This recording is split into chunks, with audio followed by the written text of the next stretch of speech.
Hello and welcome to episode 5 of From the Hangar. We're already on our 5th episode. I'm your host, Nathan, and you might notice something slightly different about today's episode and today's set. You might actually be seeing some people working on some of these airplanes behind us. That's because one of the beauties of being at MAF is these are working hangars. These are actually like where people are coming to do their work, and we're doing some maintenance on the other side. And so what you'll see is maybe some more training exercises, training activities going on behind us. If you see some people, that's pretty neat, right? I think it's pretty cool. So just wanted to let you guys know, if you are listening to this episode, you might hear some background noise or external audio or whatever. Just know that means that there's some really cool work being done on some of our airplanes and doing some training and things to make sure that isolated people can be impacted by the love of Jesus. Today's episode is one of the episodes, just speaking 100% candidly, that as we were coming up with this project, I had this specific title, if you will, on the list as like a priority title. And one of the reasons I say that is because I think that this is such an important piece of the ministry of MAF, and it also makes us really unique from what I can see. So today's guest is Heidi Blomberg. Heidi is the Director of Member Care, and I'm so excited to be able to unpack a little bit of what Member Care is, who she is, and just kind of that role that we have. So with that, Heidi, thanks for joining us today. Hey, I appreciate it. It's good to be here. Yeah, absolutely. I appreciate you taking time. I know you guys have done a retreat recently, and you and your team are traveling often. So I appreciate you taking a little bit of time to hang out and share some stories. So, Yeah, this will be good. Yeah, hopefully. Well, here's hoping. No guarantees. I like how she said this will be good before we even get started. I have With faith that, in you. yeah, I appreciate that. With that, I'd love for you to just introduce yourself. Who is Heidi Blomberg? Heidi Blomberg. I'm Heidi Blomberg. I'm the Director of Member Care. Got that right. I've been in this role for about 4 years now, but my husband and I have been in the organization for 15 years. So I joined into the MAF family. My husband grew up as an MAF kid, and so he's been in it since pretty much his whole life. And we now have 3 kids. We've lived in about 4 different countries together through our MAF career, and recently found ourselves back here in the U.S. Yeah, that's awesome. I remember when we got the internal email announcement that you were coming back, and obviously it was a name that I was familiar with, having worked within the organization at that point for a little over a year, and almost 2 at that point. And yeah, pretty cool that now you're back, and that's since 2019, right? You're over 4 years now? I think I've been 4 years in the role. We've been 3 years back in the U.S. Awesome. So awesome. yeah, That's great. Member Care. What is Member Care? What is Member Care? I mean, the purpose statement of Member Care, I would say in MAF looks at the whole family. So we want to care for kids, we want to care for spouses, and we want to care for the primary role holder. And we start working with kids from, I think, the age that they're 6 when they leave and 4 to debrief when they come back. And so Member Care itself, our department is divided into 3 different departments. So we have adult member care, we have third culture kid member care, and then we have education.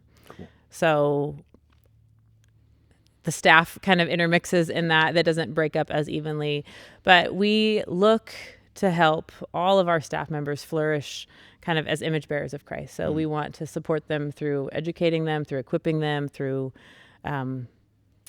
just encouraging and engaging them, giving them skills to, like I said, just flourish on the field.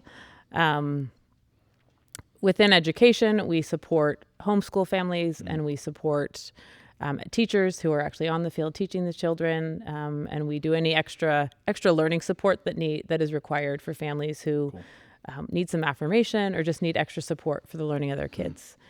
As far as our TCK is the third culture kids. Our TCK ministry or service is about half of those actually live stateside right now, and half, I think we have 96 TCKs within MAF, which is really cool. That's a lot. That's a lot of kids to be. It's a lot of kids thinking about, and so many different cultures and cultural places that they're operating in. Yeah, sorry. No, continue. Absolutely. Yeah. And so that's, I think right now, what people get excited about within Member Care is sort of the work that we're doing with some of the TCKs. And just wanting kids who join the organization with their families to realize this is part of their story too. This isn't just something that their parents have signed up to do and they're getting dragged along. We want them to have some ownership. We want them to kind of understand the process. What does it look like to go through transition? What does it look like to say goodbye to something that's really familiar and then say hello to something really unfamiliar? How do you learn a new language? You begin to enter a place where you look different than everybody else. Where you've come from is just completely different. And how do you begin to have a context for understanding who God is in all of this? Yeah. So we have 2 staff that are dedicated just to working with TCKs. Cool. And that looks, how that plays out with younger kids is there's specific training that we do at 2 different times before families head overseas. So first in candidacy and then also in orientation. So those are 2 weeks where we just spend every day while their parents are in training, our staff are in training with the kids. Just having conversation, going through different curriculum that we've developed. And that's all pre-field. Cool. Building relationships so that even when they are overseas, our staff are actually continuing to stay in touch with them. They have phone calls. We do field visits and they're engaging through field visits. And then when they come home on furlough, we also do a 2-day debrief with the kids. Cool. And so helping them process what was that like? What's it like to be overseas in your home? How do you feel about this? What are you falling in love with? What are you missing? I don't know, all kinds of, it's the full gamut. And then there's the adult member care, which includes that. There's preparation. There's been a huge focus recently on building relationships with candidates and new MAF staff before they head to the field. We're building relationship, building trust so that when they do hit the field, they already know who we are. Yeah, and there's a sense of I can call Heidi. We've had this conversation. And so we build those relationships through regular conversations, through something we call 5 conversations. Cool. And it's 5 conversations. I hope it wasn't 6 conversations. I know, or 4. that would be off. the worst thing that you could do. Holy cow. So we have these 5 conversations with the group that you went through candidacy with. And and then we're just intentional about remaining in touch with people while they're on the field. And then, kind of the same thing, the debrief when they come back. Yeah. So those are part of it. We do field visits. We have people right now who are in Indonesia. We have people that are headed to Lesotho and DRC in the next couple weeks. I have somebody else who's headed to London to do some networking with MAFI. Yeah. So that's a piece of member care. Just really wanting to empower people to be engaged where they're at. Cool. So that they can thrive in community and be authentically themselves. Yeah. I think that when I first started at MAF and I heard about member care, I was like, man, that is such a unique piece of the ministry, right? It feels very different from the rest of the organization because it's so tied into making sure that the staff is healthy. And I think that that's such a cool piece of that puzzle. And I also just love the fact that I would imagine, having never been on the field in a service position like that, I would imagine that when you get there, you're at some point maybe questioning, what have I done? There might be this level of did I make a mistake? Like this is so much harder than maybe I ever expected it to be, and maybe in ways I didn't think it was. And so for you guys have those relationships beforehand so that when those moments hit, they have a familiar face instead of being like, hey, we're like this third party member care, call us if you need us. Yeah. Instead, you already have built that relationship, that trust, whether it's with the kid or whether it's with a staff member or a spouse or whatever that is. So that's really cool. No, absolutely. And all of our staff have lived overseas, mostly with MAF. There's a few that have worked with other orgs, but so there is that sense of experience. Yeah, totally. And even in our team currently, we've lived in all of the regions where we currently work. We have people who are career staff. We have people who are associate staff. We have people who've been short-term staff. We have career associate staff. There's just the full gamut. And so it feels like it gives a broader perspective and understanding of what might somebody experience or what might somebody be wondering about when they head overseas and how they experience it. I think too, when you think about the personalities of staff, right? You can put 12 people in the exact same situation and it's going to be 12 different experiences that those people are having. And so to have that holistic view from member care's perspective of being able to be no, we get it. We've served in Africa, or we've served in Indonesia, and to have that experience is really cool. Yeah. I'd love for you to get into what makes a TCK a TCK? Because when I first started MAF, I had never heard the term third culture kid or TCK. I've always just thought, oh, you come from the States and then you go to the place that you're serving and it's two culture kids and not three. Like, what is a TCK? Oh, so I have 3 of them. Nice. And I'm married to one. So I was told that makes me an expert on the subject, but I feel a lot of pressure in that right now. So I am not a TCK. So my kids were not obviously. All my kids were born in the U.S. Both my husband and I are American citizens. But then we've lived in various places. So I'm going to use Bangladesh. That's the most recent place we've lived. And that's where my kids would say is what they know most. Yeah. Like they were old enough and have so many good memories there. Yeah. So they lived in Bangladesh, this third culture. So they're not Bangladeshi by any means. They don't look Bangladeshi at all. Yeah. They're not American. I mean, but they are Americans, but they've never really lived in America. And so they don't understand American culture. Yeah. And they get sort of this culture of Bangladesh, but what they are is this third culture, which makes up their understanding and their uniqueness and their perspective and understanding of the world. Yeah. So that's the third culture kid piece. That's, I think, such a cool piece of it, because I think often if you're not in this world, you think of, oh, they're just that culture or this culture. And the reality is that it's such a blend of the two that ends up, becoming this third culture that you have some cultural norms about one country, and then you have cultural norms about this other country. And then you're like, but these don't necessarily always blend together in these cultures, right? But also, like, my kids, like, I grew up thinking, oh, my kids, they're American, they must know these things. But all of my kids were the youngest 2 were about 3 weeks old when we left, and moved them back to the country we were living in Central Asia at the time. And so when we moved back to the States 3 years ago, they went to school and they're like, Mom, they say this thing at the beginning of the class and they look at the flag, and I'm like, oh my goodness, we didn't teach you the Pledge of Allegiance. Totally. And so they just thought that was, but they didn't know. And so those are things that you don't necessarily think of to prep your kids. I'm like, oh, you should know about American football. You should, little different things. You should like know that when we say football, it actually means American football. It does. Not It doesn't mean like soccer. But like also maybe if it means soccer, that's not the end of the world. But like, So that's just an example of like, culturally, I thought my kids would, they didn't come with all of the understanding that I did growing up in the U.S. Yeah, totally. And so they're still to this day kind of catching up. I'm like, I get that now. That makes more sense. Yeah, totally. Yeah. Just kind of pivoting here. Why member care for you? Like, what drew you to member care to want to be like, I want to be in this role, or even just why you're passionate about it? I didn't choose the role. Yeah, love that. That's a good space to be. So I graduated with a degree in social work, and kind of thought I would work in an inner city school. I care deeply about the marginalized, working with the poor, all throughout high school and college. That was really my heart. Cool. And so social work made a lot of sense. Yeah.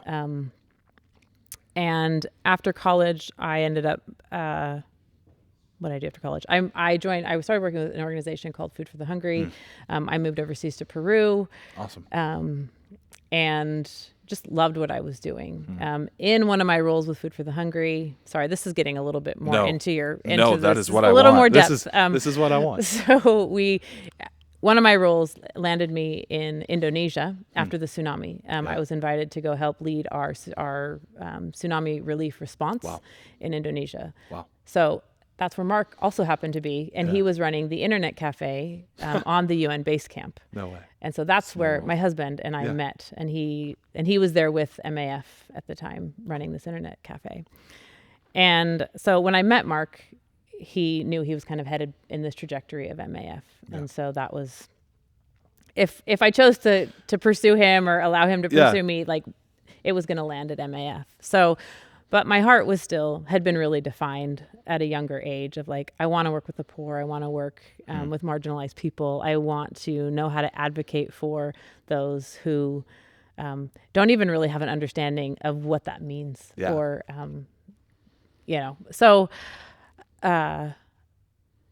but it made sense. I mean, moving it fit with my heart of serving somewhere. I mean, I had served over, I'd been in Peru for a while. I'd spent time in Guatemala and other countries in Latin America. And So we landed, actually Central Asia was our first placement with MAF. And I got to be part of, it was already kind of an informal member care network, Cool. which really just fit with more of my social work degree and my understanding of caring for people, meeting like psychosocial, emotional needs of people on the ground. Yeah. And so this group would just serve each other. At the time, there was probably 12 or 13 organizations on the ground there. And so if a crisis happened in one organization, we would go and we would help debrief or connect, or we would bring different seminars to the country so that they could like learn to engage, even themselves, have better like self-awareness. How do you engage in community? And so that was just that's kind of what I did. It was very informal. I received more trainings on like critical incident debriefing and working in war-torn areas, and like what kind of support do you give? How do you raise kids in these type of environments? So then we left Central Asia and moved to Bangladesh eventually, but the current, or at the time, the director of member care had always just sort of kept me in the loop, and I was engaged with her. And then there was at one point, she actually gave me a call and just said, "Hey, we're making this change. Would you consider applying for something like this?" Cool. At the time, I was actually working in Bangladesh with refugees from Myanmar that had just come over from the genocide that was happening in Myanmar, and they all landed in Bangladesh. Yeah. And so on my mind was kind of trauma-informed care, human rights, like how do you begin to care in a responsible way for these human beings, who I was beginning to view, like I felt like these people were viewed as kind of the least of these. Like these are people that nobody wants. Like Myanmar doesn't want them, Bangladesh doesn't want them. And so, but how can I look at someone? They don't speak my language. I don't speak theirs. Yeah. How can I just express like you have value, you have dignity, God loves you. So that's just a little bit more into my heart, I think a little bit. And so Ruth, who she asked if I would consider, and at first I thought, no, this isn't, that's not really, I love being on the ground. I love having like my hands and dirty, feet, if like, you will. kind of being in the mix. And, but actually as I prayed and discerned, God, just revealed some different parts of my journey and exposure that he'd given me, to deeper understanding of myself and himself. And it just felt like, no, this is actually, I think you should apply for this, Heidi. The experiences you've had, some of the education you've received, actually, it's going to make sense. And I'm going to walk through with you. And so we decided that I would apply for the director of member care role. Yeah. And here I am 4 years later. Come on. So why I like it, I find in any role that we're in, the importance of being rooted in understanding who you are as God's creation is so important. That's really good. And I just want to have a part of that, and going, look, if MAF is sending out people, I want to help those people be healthy. And we as people will engage in messy, hard, difficult situations. And is there a way to just come alongside people in the midst of that, and not try and say, hey, let's just make this all shiny and pretty, but how do you engage with it and go, what's the bigger picture here? What else can I understand? God, show me yourself, and how can I be a part of this bigger community so that we can then reflect God to the people around us? Yeah. I think, just what you said about like making people, like essentially, this obviously my paraphrase, but making people like see their place in the bigger picture of what the Lord is doing. Absolutely. Overseas, right? And even here as well, and showing them like what it looks like to be healthy, but B, also to like flourish in that space, because there's surviving and there's thriving, and to push for people to be thriving in where the Lord has them. Because I think in our current climate, like we're being told, like thrive in whatever gives you pleasure, whatever gives you the most excitement, or whatever you feel happy in, or whatever. And for you to be able to say like, and your team to be able to say like, this is thriving while in a hard place, Right. which has challenges, but this is also thriving like how the Lord has created us to thrive. Like Yeah. that is such a unique piece. And it's one of the reasons why I was like, when we were like coming up with this idea, and like, I'm looking at our two videographers who were in the room as we were talking about coming up with this podcast, like member care was high on my list of like one of the first guests, because I was like, this is like such an important piece of the ministry of MAF, and also just the people of MAF, right? Like you're caring for They're people. so valuable. Yeah. That's super, super cool. You've had to lead in your 4.5 years during some pretty challenging times. There have been some challenging situations that we've had with like Joyce Lynn's passing, and dealing with helping that team heal from that, and helping people even here who had relationships with her and her family. Ryan Coer's detainment, the instability of Haiti, and some of these places that we've talked about on various public platforms. Like, how do you do it? How do you and your team, and you specifically, how do you lead and help people in those moments where maybe it's some of the hardest things that they've ever had to go through? I didn't prep you for this question either, so I'm making you did not. I'm like, that wasn't on the list. I know. Now I'm like pulling back the curtain of Nathan. like, hey, I give them a list of some of the questions to me. All right, I have to keep them on their toes. You did. You are. I thank you.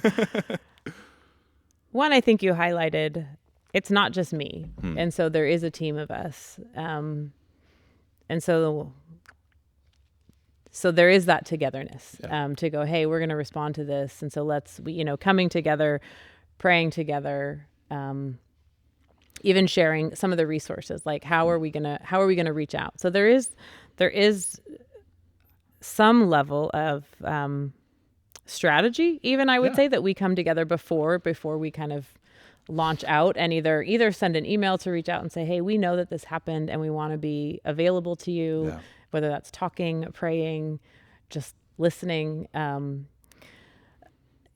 So there's that. But then I think I'm thinking more about my mindset going into some of these things. Like when Joyce died, that was months into me taking this position. And I'm like, but I had someone saying to me, like, for such a time as this, Heidi, you are here. And I'm like, okay, God, I don't have the answers, but no one's asking me for the answers right now. What I want to do is just come alongside someone and just allow them to be real. And maybe they're going to feel like they can be real, weeks, months after the incident.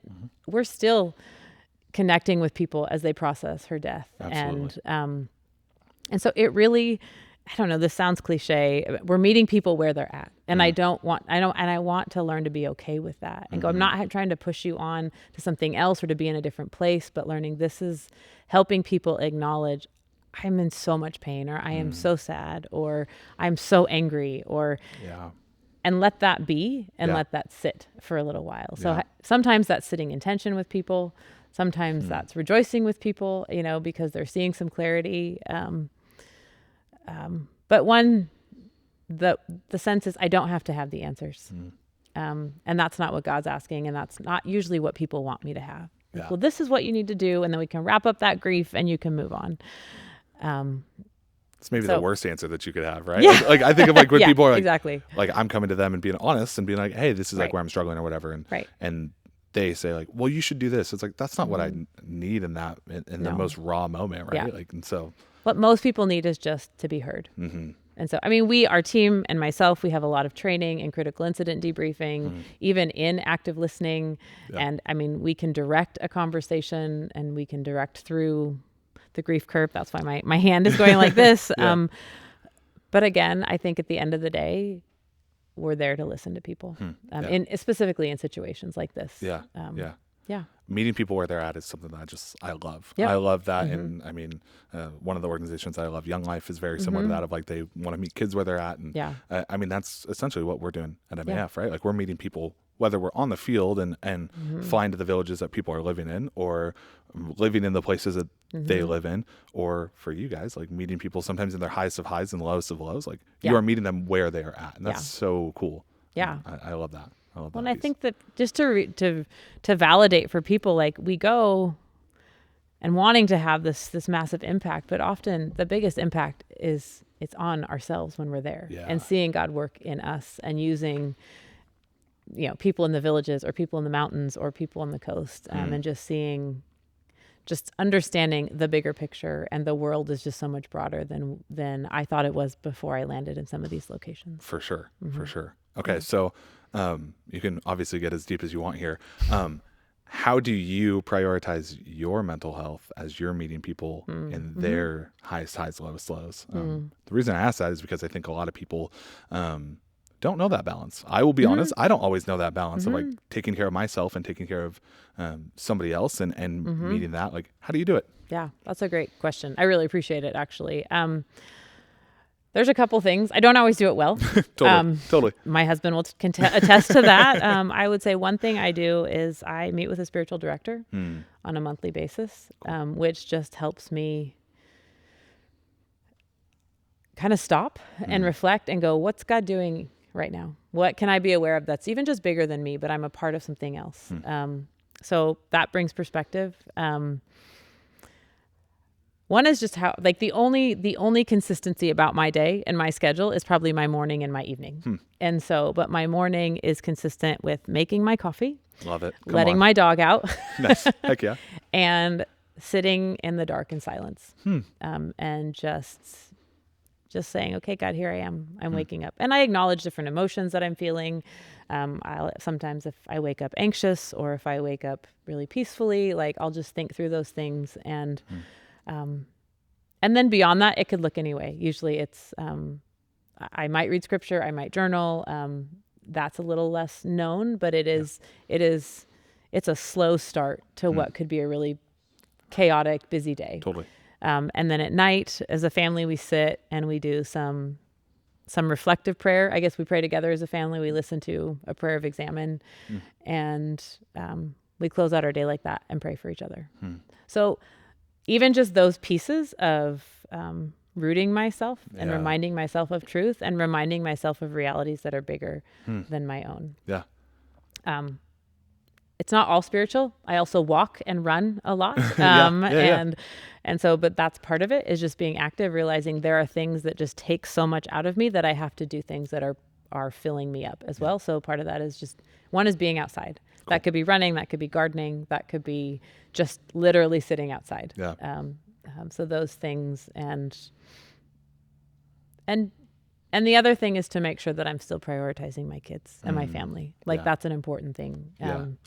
So, I mean, I think that thinking through like that morning and night routine, right? Those are really the two times of the day that you can probably like decently control to some extent. Right. Like there's some schedule to it where you never know what you're going to walk into on a day-to-day basis at work, or even just the drive to work. There might be somebody in the car that cuts you off and you're like, that throws me out. I know it's like, if the car is that space for you to be scheduled and regimented, it's probably not the best, most consistent place. So I love the fact that it's both morning and night, like how you start your day and how you end your day is rooted. And that's really cool. You've talked, and I know this because my wife and I run into you and your husband every once in a while as well. But you are studying to get your master's degree. I am. What's leading you to that? And like, I would just love to hear more about that, because I ran into you at a coffee shop and said, "Oh boy, you are in the midst of it." I am in the midst of it. What's that like?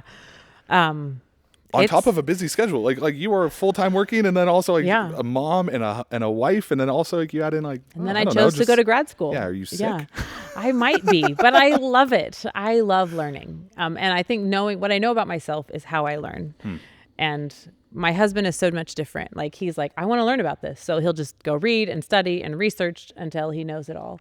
I'm like, I'd love to know about that, but I don't. And so I need the structure of school.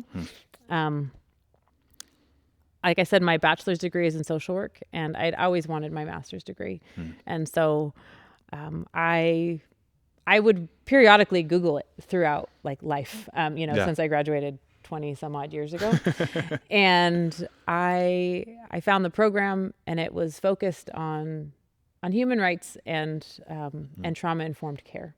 And like I said, having come from working with the Rohingya refugees and thinking about people advocating for human rights for them and going, they don't even know what that is. But yet they deserve to be treated like people and seen as God sees them. Amen. And so that's my connection there. And then trauma-informed care, looking at the trauma that they'd experienced, trauma that I've been exposed to, that even people within MAF have experienced, going, how do I care well for people who have experienced things beyond anything I can imagine? Yeah. But what does it look like to validate them, to support, and just to come alongside them and meet, like I said earlier, meet them where they're at. So this program does that. It's completely online. Nice. It's doing what I wanted it to do. It's expanding my understanding. Cool. It's a different, the things I'm getting to study, the people I'm getting to study with, the ideas that they're bringing, they're different than mine. They're not all the same. And so I get to see, kind of a bit like you were talking about, like, you're going to have an elephant. You didn't talk about an elephant. You talked about something. You all experience something, but it's different by each of them. Yeah. And so in this class, I feel like we can all be in reading a text, and the takeaways are just completely different. And so the freedom to share and learn is just wonderful to me. Yeah, absolutely. I love that. Okay, let's talk through Heidi outside of member care. Talk to me about like some of your favorite hobbies. You mentioned obviously being outside, going for runs, going for walks. What do you like to do outside of the office?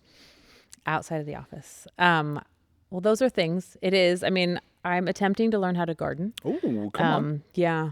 That's the challenge. It is. It's not easy.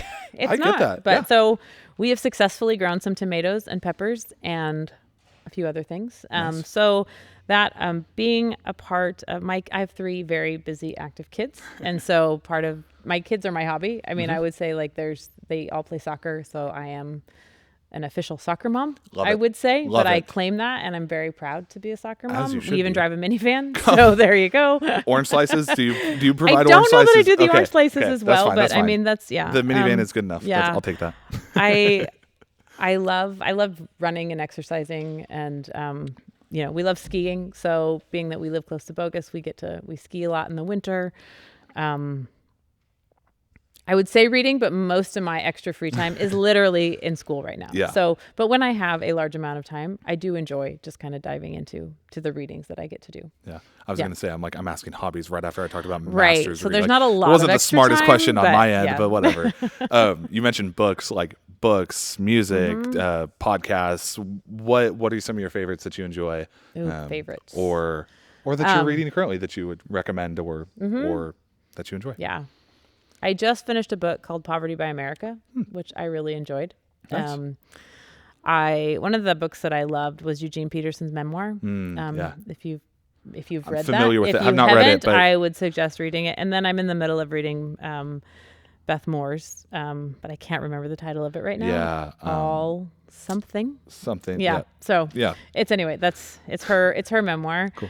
Podcasts. One that our whole family listens to is Revisionist History. Yeah. It's just it's a great road trip one. For sure. And so like our boys just like go to sleep to it now at Nice. night. Like, so that's the podcast. Music.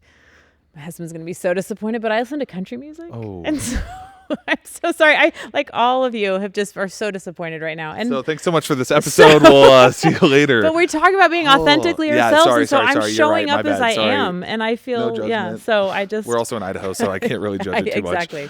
So there is on the rare occasion that I listen to country music, but I really listen to anything. Yeah.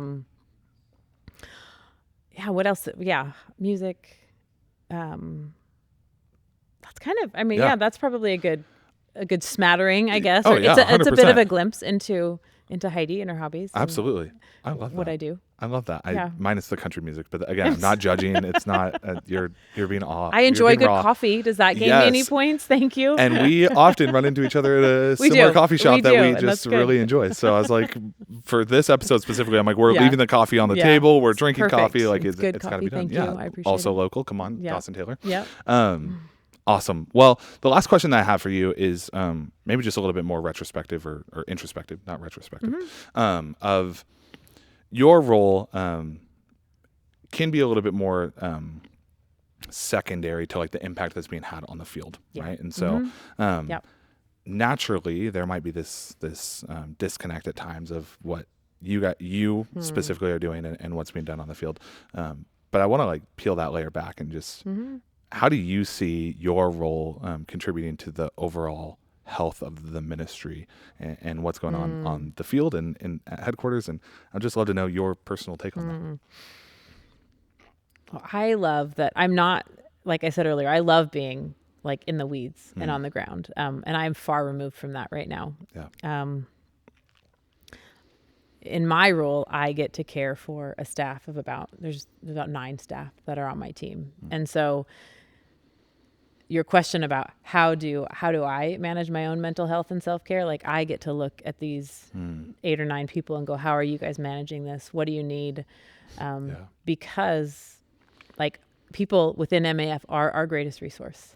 And so although I have less direct engagement with staff that are on the field than the rest of my team does. And that's on purpose. Because they just do a beautiful job. Cool. And so I feel like my job is to care for them as they care for and actually do kind of get their hands dirty and in the weeds and end up hearing and going through just hard things with other people. Yeah. So I feel like my role is critical because the plane doesn't fly unless people are healthy. I mean, it does fly, but I mean, how we get to be in a community depends on the health of people and how Christ is represented. And so, but I believe people experience God in a deeper way, even when they're in a healthy place. Yeah. And so wanting people, like we said, to flourish, to be self-aware, others aware, and God aware. That's good. I was thinking about this when you were talking of just like our mechanics and our pilot mechanics take a lot of time to care for these machines behind us, Absolutely, right? yep. And make sure that they are doing it to the absolute best of their ability. And you and your team get to do that so that those mechanics can be healthy, so that they can make an airplane maintained correctly and make it fly in the way that it should. And that's so cool. Like, I just think that obviously this is a podcast about you, but I like one of the things that I love as I've gotten to know you and your team is just your intentionality to making sure that the people of MAF are cared for deeply. But then even on top of that, like your intentionality, you specifically, and your husband as well, of caring for those who are maybe voiceless or who have a quieter voice than what they deserve. And one of the just things that I love about MAF, and I'm not trying to make this an MAF branded podcast or hype MAF up, but one of the things I just love about MAF is that we're going to people that don't even know that they don't have a voice, and we're reminding them that they have the same potential that we have in the States, that they have the same God-given rights of humanity that everybody else does. And I just love that you just have a heart for that, and that you want people, whether they're in Indonesia or Lesotho or in any other country that we serve in, to know that they are loved and cherished and desired by Jesus, and that they've been like saved because of the Lord. And that's such a cool thing about you specifically. And so thanks for doing that. I appreciate you. That was very kind. Yeah. And that was also off the record. She didn't know that was happening. Man, Heidi, thanks for hanging. Thanks for doing this. Thanks. This is great. I love this episode. This has been really, really fun. Anything else you want to add? I'm putting you again on the spot. Anything you want to share? Anything that you guys are doing that's fun that you just, I don't know. Floor is yours. The floor is mine. Like I said, we've got people heading out in the world, to Lesotho, Congo, Indonesia, Philippines, and London. I mean, I think so. That's just kind of shows where our team's going, what we're doing. But other than that, I would say I would give a shout out to my team. It's an amazing group of people. They love people really well. Cool. And so I wouldn't really, I mean, because of them, I love what I do. Yeah. That's awesome. Yeah. Heidi, thanks so much. Appreciate you. For those of you guys that were watching, hopefully you guys enjoyed the podcast. If you listened, hopefully you enjoyed it as well. Check us out on YouTube or our socials, because we have some cool airplanes. And I think the set that our videographers put together is pretty rad. As always, make sure you're following us on social. That's a shameless plug because that's what I run. Get those numbers up. Thanks. Also, subscribe on YouTube. Click the notifications bell, as Destin said last time. Smash that button. Don't actually. That's the worst. But do click it just so that you don't miss an episode if that's what you're into. And also make sure you subscribe to Apple or Spotify or wherever else you get your podcasts. As always, thanks for watching. Thanks for listening. 30 minutes of a podcast can be a long episode to listen to. And so hopefully you guys are enjoying this. Feel free to let me know how things are going. You can always reach out to me on email, social@maf.org, or just shoot us a DM on any of our social media platforms, because I will personally see those. Yeah, thanks so much. Hope you enjoy. We will be coming at you with episode 6. I'll give you a little sneak peek. That's going to be again with David Holston, and we're going to actually be talking about 2 pretty fun anniversaries at 2 of our programs just recently and are recently celebrating. So that'll be coming out here in about a month. With that, thanks so much. Have a great rest of your day, and we will see you next time on From the Hangar.